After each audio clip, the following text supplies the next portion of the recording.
एक गांव में गिरधर नाम का एक व्यक्ति रहता था। उसके परिवार में उसकी पत्नी और 2 बच्चे थे। वह किसान था। उसके पास कुछ गाय और बैल भी थे। कुछ ज़मीन थी जिसमें मेहनत करके वह अपना और अपने परिवार का गुजारा करता था। उसकी पत्नी पूजा पाठ और व्रत उपवास किया करती थी और अपने पति को भी पूजा पाठ के लिए प्रेरित करती थी। लेकिन उसका पति ज़्यादा कुछ ना करके सिर्फ भगवान के मंदिर के सामने से गुजरते हुए उनको प्रणाम करता था। उसके घर से जब वह खेत पर रोज अपने गाय बैल को चारा चराने ले जाता था तो खेत पर पहुंचने के पहले रास्ते में कृष्ण भगवान का बहुत सुंदर एक मंदिर था जिसमें प्रभु की अत्यंत सुंदर प्रतिमा खड़ी हुई थी और गिरधर रोज उनको माथा टेक प्रणाम करके खेत पर निकल जाता था और फिर वापसी में प्रणाम करता हुआ घर आ जाता था। एक दिन गिरधर के मन में विचार आया कि प्रभु निरंतर खड़े खड़े अपने हाथों से लोगों को आशीर्वाद देते रहते हैं। इनको भूख भी लगती होगी, न जाने कब ये भोजन करते होंगे कब नहीं। कल से मैं प्रभु को कुछ खाने को लाया करूँगा। ये गिरधर ने मन में विचार किया। उसने अगले दिन सुबह घर से निकलने से पहले अपनी पत्नी से कहा कि एक बर्तन में माखन रख कर दो, मैं खेत पर गाय चराने जाऊंगा तो रास्ते में मंदिर पर श्री कृष्ण को ये माखन खिलाऊंगा। ये सुनकर उसकी पत्नी ने सोचा, स्वामी अब मन के साथ साथ हाथों से भी प्रभु की पूजा करना आरंभ करने वाले होंगे। उसकी पत्नी ने माखन की मटकी गिरधर को दे दी।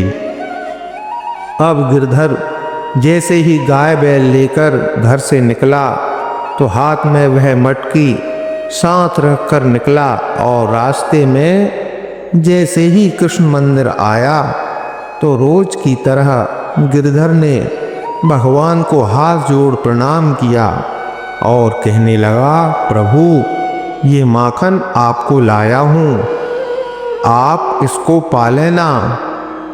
प्रभु जब मैं लौटकर आऊँगा तो इस मटकी को वापस घर ले जाऊँगा जिससे कि कल मैं फिर आपके लिए माखन लेकर आ सकूं। ऐसा कहकर गिरधर माखन की मटकी को मंदिर में श्री कृष्ण की मूर्ति के आगे रखकर गाय बैल को ले खेत की तरफ उन्हें चारा चराने निकल जाता है। जब शाम होने पर वह घर के लिए वापस आता है तो देखता है कि मटकी खाली है। वह मटकी को उठा श्री कृष्ण को प्रणाम कर जाते जाते कहता है, प्रभु आपने माखन खा लिया, ये अच्छी बात है। मैं कल आपको फिर से माखन लाऊंगा। मैं आपको रोज माखन लाया करूंगा। गिरधर के मन में एक सवाल उठता है तो वह भगवान से पूछता है, हे प्रभु क्या आप मुझे साक्षात दर्शन दे सकते हैं? प्रभु तो भाव के भूखे होते हैं। उन्होंने तुरंत ही गिरधर को जवाब दे दिया, हाँ क्यों नहीं। गिरधर एक अनदेखी आवाज को सुन आश्चर्यचकित हो कहने लगा, क्या ये आपकी ही आवाज है प्रभु?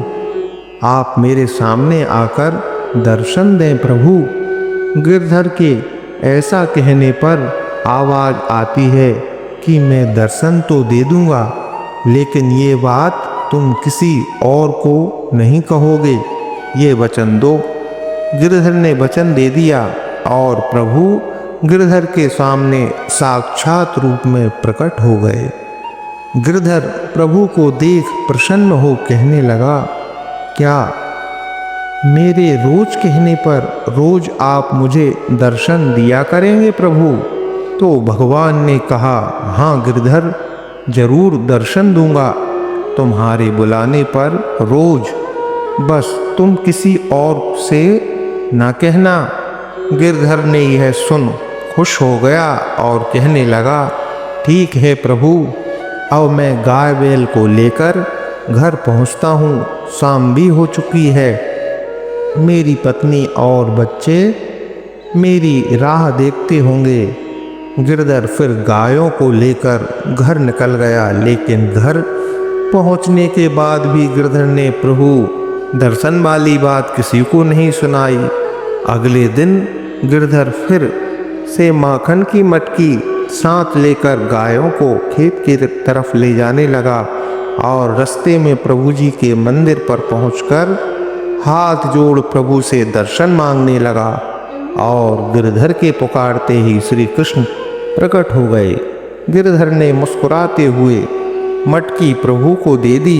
गिरधर श्री कृष्ण से पूछता है कि प्रभु, आप यहाँ एक ही जगह खड़े रहते हो, हमेशा फिर सारी दुनिया को कैसे चलाते हो? प्रभु कहते हैं, गिरधर, यह सब देखने के लिए तो तुम्हें यहाँ रुकना होगा। गिरधर कहता है, नहीं प्रभु, मैं कैसे रुक पाऊंगा? यहाँ मेरी गाय और बैल को कौन संभालेगा खेत पर? प्रभु कहते हैं, वो तुम हम पर छोड़ दो, तुम तो बिना बोले चुपचाप यहाँ मंदिर के पीछे बैठकर सारा हाल देखो कि सारे दिन में क्या क्या होता है। बस शर्त इतनी सी है कि तुम कुछ भी बोलोगे नहीं, बस देखते रहोगे। गिरधर ने कहा, ऐसा है तो ठीक है प्रभु, मैं आज यहीं रुककर आपकी लीला देखूंगा। ये कहकर मंदिर के पीछे गिरधर चुपकर बैठ गया और प्रभु भी अदृश्य हो गए। कुछ देर बाद मंदिर के यहाँ एक व्यापारी आता है और रुपयों की पोटली को उसके कंधे पर होती है, वह पोटली को कंधे से उतारकर मंदिर के सामने से झुककर प्रभु को प्रणाम करता है और उठकर चला जाता है। वह रुपयों की पोटली को उठाना भूल जाता है। गिरधर चाहता है कि उसको आवाज लगा दे, कह दे, लेकिन प्रभु ने उसको चुपचाप बैठने को बोला है, इसलिए वह कुछ नहीं बोलता है।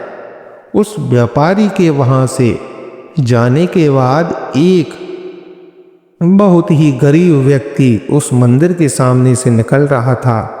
उसने प्रभु को प्रणाम करके अपना सारा दुखड़ा सुनाया और इस बीच ही उसकी नज़र उस धन की पोटली पर पड़ गई और वह गरीब व्यक्ति भगवान को धन्यवाद देते हुए वह पोटली उठाकर वहाँ से चला गया। उसके जाने के कुछ ही देर बाद एक सपेरा वहाँ आया और भगवान से हाथ जोड़कर प्रार्थना करने लगा कि हे प्रभु, मेरा जो काम है उसमें जान का बहुत खतरा है और मेरी आर्थिक स्थिति बहुत खराब है। परिवार का पालन पोषण मेरे इस काम से ही हो पाता है।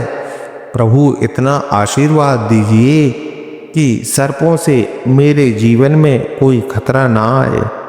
आज मैं बहुत बड़ा और खतरनाक सांप पकड़ने जा रहा हूँ। प्रभु से ये निवेदन करके वहाँ से सांप पकड़ने निकल ही रहा था, तब तक वहाँ पर वह व्यापारी दो सैनिक लेकर अपनी पोटली ढूंढता हुआ मंदिर के पास आ गया और उस सपेरे को वहाँ देखकर उन सैनिकों से कहने लगा, पकड़ लो इसको, इसके पास ही होगी मेरी धन की पोटली। सैनिकों ने उस सपेरे को बंदी बना लिया। गिरधर मंदिर के पीछे बैठा बैठा सारी घटना देख रहा था। गिरधर को ये पता था कि सपेरे के पास धन की पोटली नहीं है। गिरधर को सपेरे पर तरस आने लगा और गिरधर ने कहा कि अगर मैं अब भी चुप रहा तो इस निर्दोष को सजा हो जाएगी। ये सोचकर गिरधर सामने आकर कहने लगा कि नहीं नहीं, इसको क्यों पकड़ रहे हो तुम? इसके पास तुम्हारा धन नहीं है। तुम्हारे धन की पोटली तो तुम्हारे यहाँ भूल जाने के बाद एक बहुत निर्धन व्यक्ति आया और भगवान का आशीर्वाद समझकर वह पोटली वह निर्धन व्यक्ति अपने साथ ले गया और अभी ज़्यादा दूर भी नहीं पहुँचा होगा। गिरधर के इस बयान को सुनकर सैनिकों ने उस सपेरे को छोड़ दिया और जिस तरफ वह निर्धन व्यक्ति निकला था उस तरफ व्यापारी के साथ उन सैनिकों ने उसे पकड़ने के लिए चल दिया। सपेरा गिरधर को धन्यवाद कहता हुआ सर्प पकड़ने निकल गया और उन सैनिकों ने कुछ ही दूर पहुंचकर उस निर्धन व्यक्ति को पकड़ लिया और उससे वह धन की पोटली लेकर उसको कारावास में डाल दिया। इधर भगवान ने गिरधर कहने लगा कि प्रभु क्षमा करना, लेकिन मैं ये अन्याय होते नहीं देख पाया और मैंने सच बताकर उस सपेरे को बचा लिया। प्रभु प्रकट हुए और गिरधर से कहते हैं, तुम्हें अंदाजा भी है गिरधर कि तुम्हारे बोलने से कितना कुछ गलत हो गया, जबकि मैंने तुमसे चुपचाप सब देखने को कहा था। प्रभु से इस तरह की बात सुनकर गिरधर सोच में पड़ गया और बोला, प्रभु विस्तार से बताओ, मैंने तो सिर्फ सच ही बताया उनको, इससे मैंने गलत क्या कर दिया?